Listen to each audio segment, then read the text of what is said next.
The town of Black Hollow was a place forgotten by time, nestled deep within a dense forest that seemed to breathe with a life of its own. The trees loomed tall and twisted, their gnarled branches clawing at the sky as if trying to escape the earth. The air was thick with the scent of damp moss and decaying leaves, and the only sound that ever broke the silence was the occasional caw of a crow or the rustle of something unseen moving through the underbrush. It was here, in this forsaken place, that the legend of the Whispering Shadows was born. The story was told in hushed tones by the few remaining residents of Black Hollow, a tale passed down through generations. They spoke of a malevolent force that lurked in the shadows, a presence that could only be felt but never seen. It was said that those who ventured too deep into the forest would hear the whisper soft, insidious voices that slithered into their minds,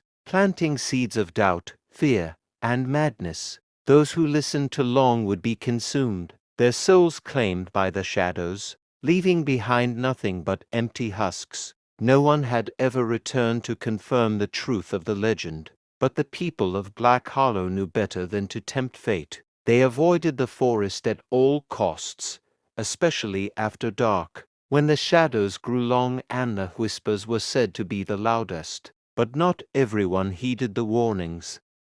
Chapter 1: The Arrival. Elliot Grayson had always been drawn to the macabre. As a writer of horror novels, he thrived on the thrill of the unknown, the darker corners of the human psyche. When he stumbled upon the legend of the Whispering Shadows during his research, he knew he had found the inspiration for his next book. The story was too perfect, too chilling to ignore. Elliot arrived in Black Hollow on a cold, overcast afternoon. The town was even more desolate than he had imagined, with crumbling buildings and boarded-up windows lining the empty streets. The few people he encountered eyed him with suspicion, their faces gaunt and their eyes hollow. When he mentioned the Whispering Shadows, they quickly turned away, muttering under their breaths. Undeterred, Elliot made his way to the only inn in town, a dilapidated building with a creaking sign that read the Hollowed Oak.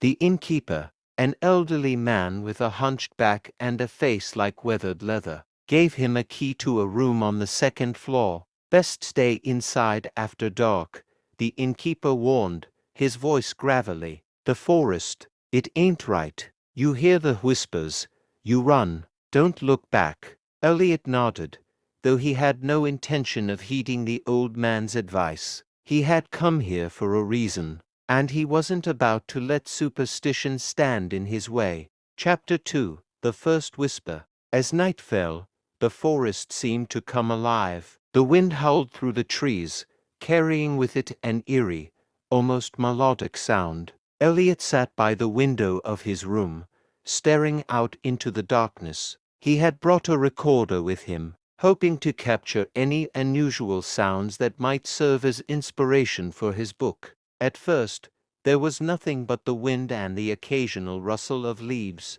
But then, just as the clock struck midnight, he heard it, a faint, almost imperceptible whisper. It was so soft that he thought he might have imagined it. But as he strained to listen, the sound grew louder, more distinct. Elliot, the voice called, a sibilant hiss that sent a shiver down his spine. Come to us.